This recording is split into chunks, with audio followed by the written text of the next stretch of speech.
All of this week, we are utilizing the power of two television stations, that's 3TV and CBS 5, to help empower you to live a safer and more secure life. And this morning, we're helping you identify some of those hidden dangers in your own home that could cause harm to your kids. Morgan Loew joins us from Central Phoenix with this part of the story. Good morning.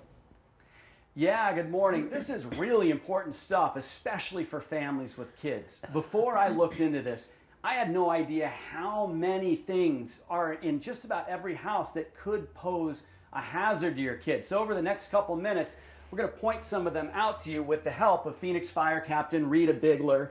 And we're going to start with pediatric poisonings because there were 82,000 kids treated in ERs for poisonings in 2015.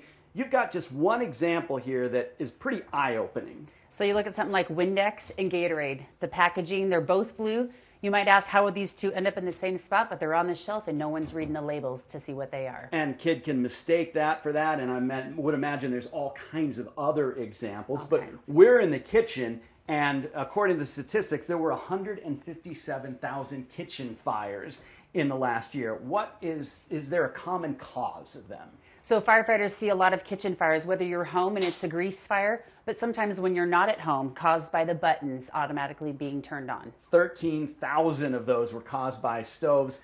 One of my co-workers had an issue where they kept noticing that their knobs were on when they would come and the gas was in the house. What can they do about those? So they actually have devices you can put over these knobs. They're safety knobs, and that they protect them so that your animals and even your children cannot accidentally turn on the stove. Wow, great. Well, kitchens aren't the only parts of the house that have some potential problems. We're going to go into the living room here, and the first thing we notice is the stairway.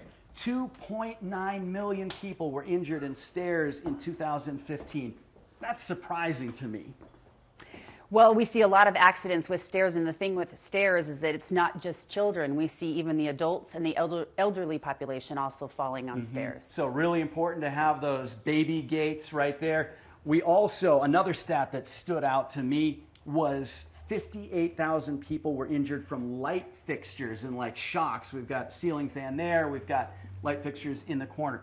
Are those little tabs that you put in those, the outlets, are those really important? Those are really important, and they've been around forever, and it's something that we never want to lose sight of. It protects kids from putting something into those plugs and getting electrocuted. Okay, we're going to make our way outside now. We're going to talk about toys.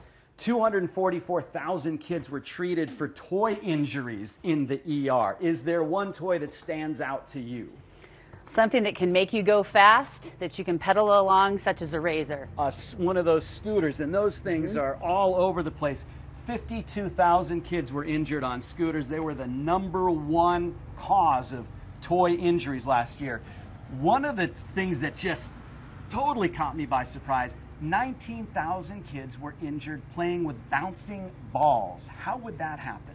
So they're just distracted, they're having a good time, that ball goes into the street, they run out into the street to chase it, ends up in a pool, just not paying attention to their surroundings. Wow, okay, so the granddaddy, bicycles. 497,000 injuries last year from bicycles. What's the takeaway here? So helmets are always important, and this goes all the way from children all the way up to adults. You want to wear your helmet and then just understand bike safety and know how to ride your bike on the road. All right, Captain Bigler, thanks. So the three big takeaways here: identify the problem, use a safety device if you can, keep the kids away from those problems, and bike helmets every time your kids are on bicycles or on those scooters.